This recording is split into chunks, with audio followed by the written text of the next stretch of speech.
தகுதி இருக்கு? உதயநிதி ஸ்டாலின் அவர்களுக்கு என்ன தகுதி இருக்கு? அதுவும் முதல்வரை பார்த்து கேள்வி கேட்க என்ன தகுதி? உங்களுக்கு மட்டும் என்ன சார் தகுதி இருக்கு? உங்க மாமியாரு நீங்க எல்லாரும் சேர்ந்து ஒரு கட்சியில இணைய போறீங்களா? இப்ப உங்க கட்சியில தான் இணைஞ்சிருக்காங்கன்ற பேச்சுக்கள்லாம் சோசியல் மீடியால வந்துட்டு இருக்கு. அப்ப இது என்ன மாதிரியான வாரிசு சார்? அப்ப நீங்க இதுல இளவரசரா, ராஜாவா, இல்ல துணை ராஜாவா? நீங்க யாரு சார்? அதை முதல்ல சொல்லிடணும். நீங்க தான் ரூட் போட்டு, அதான் ரூட் மாஃபியான்னு எல்லாம் ஒரு உருவாக்கி இன்னைக்கு ரூட் போட்டு இந்த நாட்டையே எப்படி ஆட்டை போடலாம்னு யோசிச்சுட்டு இருக்கீங்கன்றதா இன்னைக்கு இருக்க நிறைய பேருடைய கேள்வியா. பிஎஸ்டியா முடிச்சுட்டு வந்திருக்கீங்க நீங்க, பாலிடிக்ஸ்ல பிஎஸ்டியா? உங்களுக்கு என்ன சார் தெரியும் தேர்தல் அரசியல் பத்தி? நாங்களும் அழுகுறோமா? திமுக காரங்களை பத்தி உங்களுக்கு அவ்வளவு இலக்காரமா இருக்கு, உங்களுக்கு இன்னும் தெரியாதுல்ல சார்? பாக்கலாம் சார், இங்க மக்கள் சக்தி ஜெயிக்குதா இல்ல சோசியல் மீடியா ஜெயிக்குதான்னு பாக்கலாம். டயா பூஸ்டர் சுகரை கண்ட்ரோல் பண்ணும், உங்க ஆரோக்கியத்தை மீட்டு தரும். சர்க்கரையை கட்டுப்படுத்துறதுக்கான எளிமையான வழிமுறை, இயற்கையான வழிமுறை. அனைத்து மருந்து கடைகளிலும் கிடைக்கும். அனைவருக்கும் வணக்கங்க. அதாவது இதை பத்தி பேசணுமா அப்படின்னு யோசிச்சுட்டு இருக்கும்போது மனசு கேட்கல, கண்டிப்பா பேசி ஆகணும். ஏன்னா தவறான விஷயங்கள் மக்கள் கிட்ட போய் சேர்ந்துடவும் கூடாது என்னைக்கும் அப்படின்றதுக்காகவே இந்த பதிவுங்க. இன்னைக்கு ஒருத்தர் ஒரு விஷயத்துல ஜெயிச்சுட்டாங்க, மக்கள் உங்களுக்கு ஒரு வாய்ப்பு கொடுத்துட்டாங்க அப்படின்னு சொன்னா உங்களுடைய செயல்ல செஞ்சு காமிச்சு அதுல ஜெயிச்சு எனக்கு நீங்க கொடுத்திருக்க இந்த வாய்ப்பு சரிதான்னு ப்ரூஃப் பண்ணி காமிங்க பார்க்கலாம். அதை விட்டுட்டு ஒரு மேடை இருக்கு, மைக் இருக்கு, முன்னாடி பாக்குறதுக்கு கொஞ்சம் ஆளுங்க உட்கார்ந்துட்டு இருக்காங்கன்றதுக்காக கொஞ்சம் கூடி, அதாவது நாக்குல கொஞ்சம் கூடி நரம்பு இல்லாம எவ்வளவு கேவலமா எந்த மாதிரி விஷயத்த, அது ஒரு அமைச்சரா இருக்கிறவர் இப்படி பேசலாமா? அது எப்படி பேசுறாரு? ஸ்கெட்ச் போட்டு நான் தூக்கிடுவேன். அதான் ஆதவர்ஜுனார் சார் எப்படி பேசியிருக்காரு பாருங்க அந்த அண்ணா. அதான் ஸ்கெட்ச் போட்டு தூக்கிடுவாராமா உதயநிதி ஸ்டாலின் அவர்களை.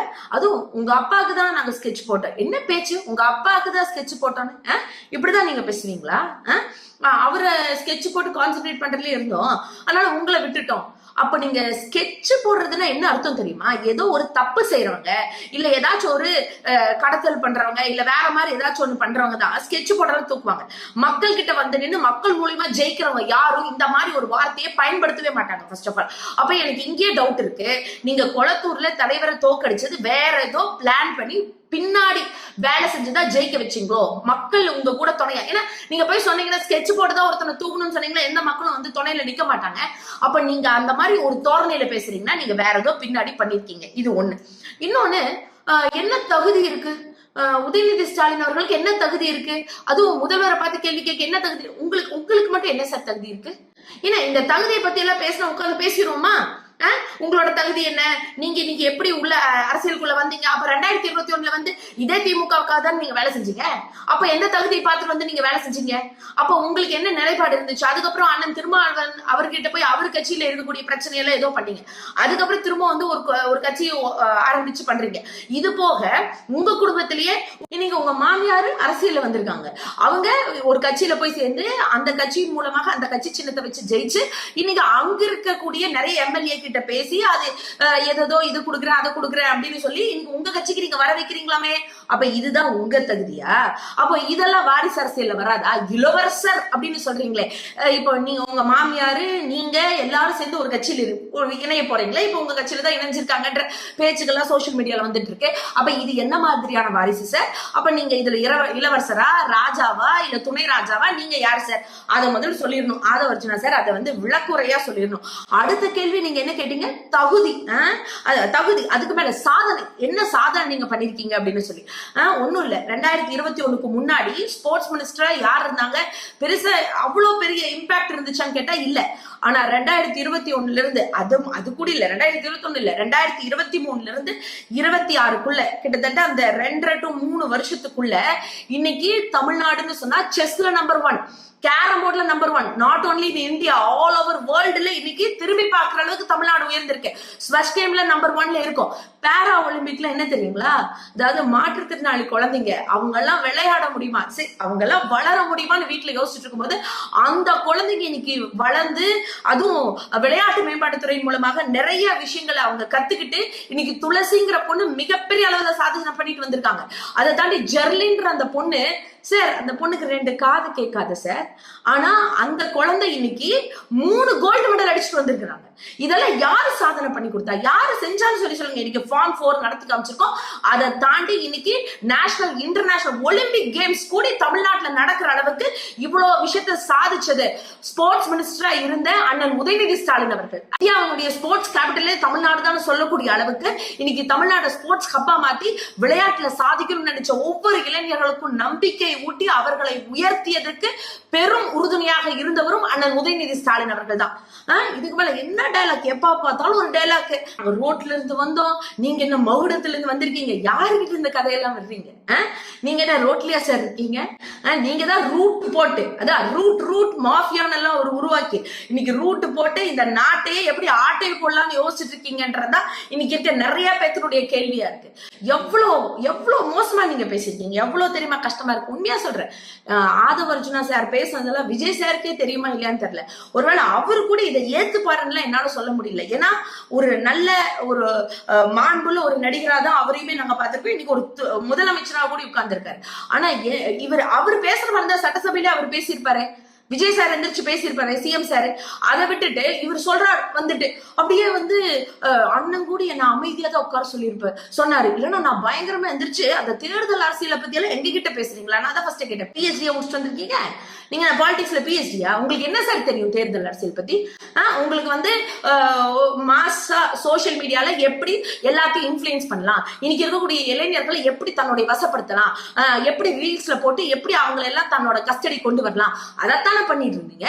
இதுக்கு முன்னாடி பெரிய பெரிய சேனல்ஸ் இருந்து இன்ஃபுளுன்ஸ் வாங்குறது, யாராச்சும் ஒருத்தர் நிறைய ஃபாலோவர்ஸ் வச்சிருந்தாங்கன்னா அவங்க கிட்ட காசு கொடுத்து அந்த ஃபாலோவர்ஸ் இருக்கிற பேஜை வாங்கிட்டு அந்த பேஜ்ல உங்க போஸ்ட் போட்டு அதை இம்ப்ளிமெண்ட் பண்றது, இந்த மாதிரியான ஷார்ட் ரூட் தானே சார் நீங்க ஃபாலோ பண்ணிட்டு இருந்தீங்க.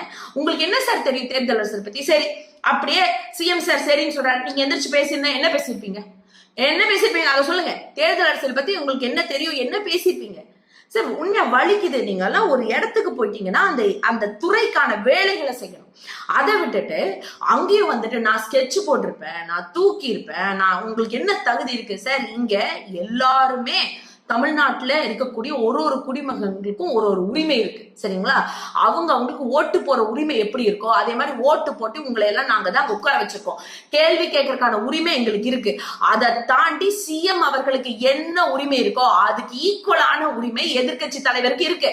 போய் இந்தியன் கான்ஸ்டிடியூஷனை படிச்சுட்டு வாங்க. அப்போ ஒரு சிஎம் சார் பேசுற அளவுக்கு அவருக்கு என்ன தகுதி, என்ன தராதரம், என்ன உரிமை, என்ன ராயல்டி இருக்கோ அது அத்தனையும் எதிர்கட்சி தலைவருக்கு இருக்கு. ஏன்னா அவங்களையும் மக்கள் ஓட்டு போட்டுதான் சட்டப்பேரவைக்குள்ள அனுப்பிச்சிருக்காங்க. அதாவது மெஜாரிட்டி 150க்கு மேல போய்கிட்டே இருக்கு அப்படின்னாங்களா? அங்க டோட்டல் மெஜாரிட்டியே 144 தான். ஏதோ தடை உத்தரவு வந்த மாதிரி வந்திருக்குது.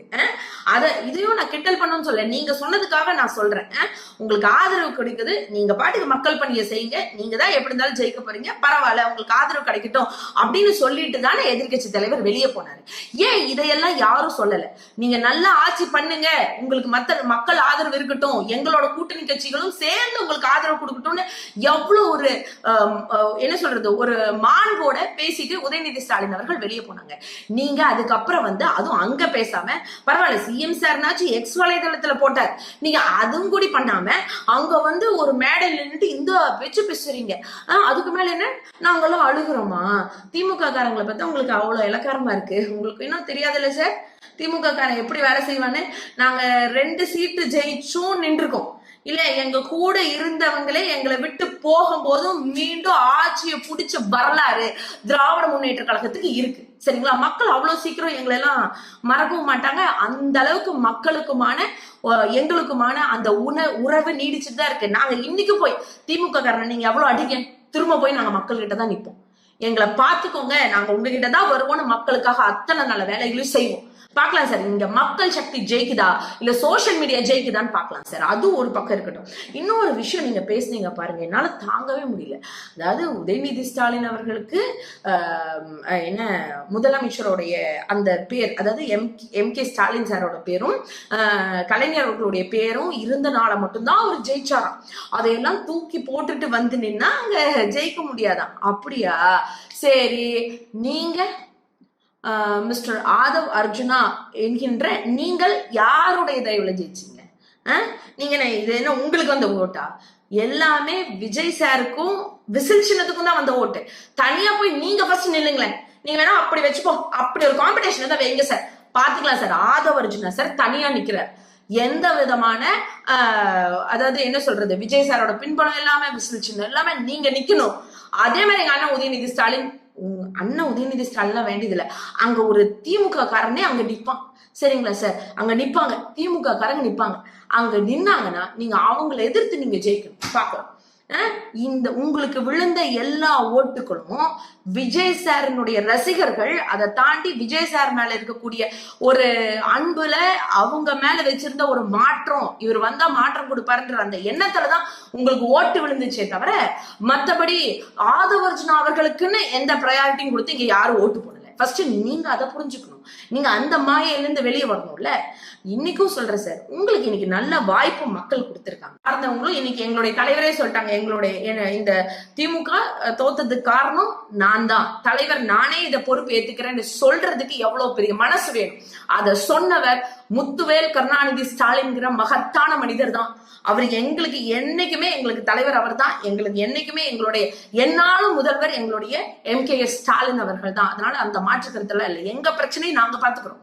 நீங்க முதல் மக்கள் பிரச்சனை, இன்னைக்கே நிறைய பிரச்சனை ஸ்டார்ட் ஆயிடுச்சு. அதையெல்லாம் போய் சரி பண்றது விட்டுட்டு மேடையை போட்டு எங்களை பத்தி தான் திரும்பவும் பேசுவீங்க, திரும்பவும் ஏதாவது விமர்சனம் பண்ணுவீங்க அப்படின்னு சொன்னா நாங்களும் திரும்பவும் நிறைய விஷயம் பேச ஆரம்பிப்போம். அப்புறம் இது மக்களுக்கான ஆட்சியா இருக்காது. அதை முதல் நீங்க புரிஞ்சுக்கோங்க. திரும்பவும் சொல்றேன் சார், இன்னைக்கு நீங்க ஒரு அமைச்சராகவும் பதவி ஏற்றிருக்கீங்க. தயவு செஞ்சு ஒரு மாண்போட நீங்க நடந்துகிட்டீங்கன்னா இன்னும் நல்லா இருக்கும்னு நினைக்கிறேன். தேவையில்லாத விஷயங்கள், சரியான விஷயங்களை நீங்க பேசுங்க. அவங்களை எல்லாம் பேச வேணாம்னு சொல்றதுக்கு நாங்க ஆள் இல்லை. நாங்க சொல்றதுனாலயும் நீங்க பேசாம இருக்க போறது இல்லை, அது பரவாயில்ல. ஆனா நீங்க கேட்ட அத்தனை கேள்விகளுக்கும் நான் இங்க பதில் கொடுத்திருக்கேன். அதனால இனி நான் சொல்றது என்னன்னா, உங்களுக்கான வேலையை நீங்க சிறப்பா செய்யுங்க. திமுக பத்தி எல்லாம் நீங்க கவலைப்படாதீங்க சார். நாங்க எத்தனை பிரச்சனையை பார்த்தாலும் மீண்டு எழுந்து வருவோம். அதுவும் ஒரு திராவிடனா அங்க நிற்போம். எங்க தலைவர் MK ஸ்டாலின் அவர்கள் சொன்ன மாதிரி மீண்டும் எழுந்து வந்து நிற்போம். மீண்டும் மக்கள் கிட்ட வருவோம். மக்கள் எங்களை பார்த்துப்பாங்க. மக்கள் எங்களுக்கான விஷயத்த செய்வாங்க. நாங்க உங்ககிட்ட எதுவும் கேட்கல, உங்ககிட்ட எதுவும் பண்ணல. நீங்க உங்களுடைய விஷயத்த நீங்க நடத்துங்க. எதிர்கட்சியா இருந்து எங்களுடைய பணிகள் என்னமோ அதை நாங்க செய்வோம். இனிமேல் நாச்சும் கொஞ்ச நாச்சும் அந்த வரம்புகளை யோசிச்சு பேசிட்டீங்கன்னா நல்லா இருக்கும்னு நினைக்கிறேன். நன்றி.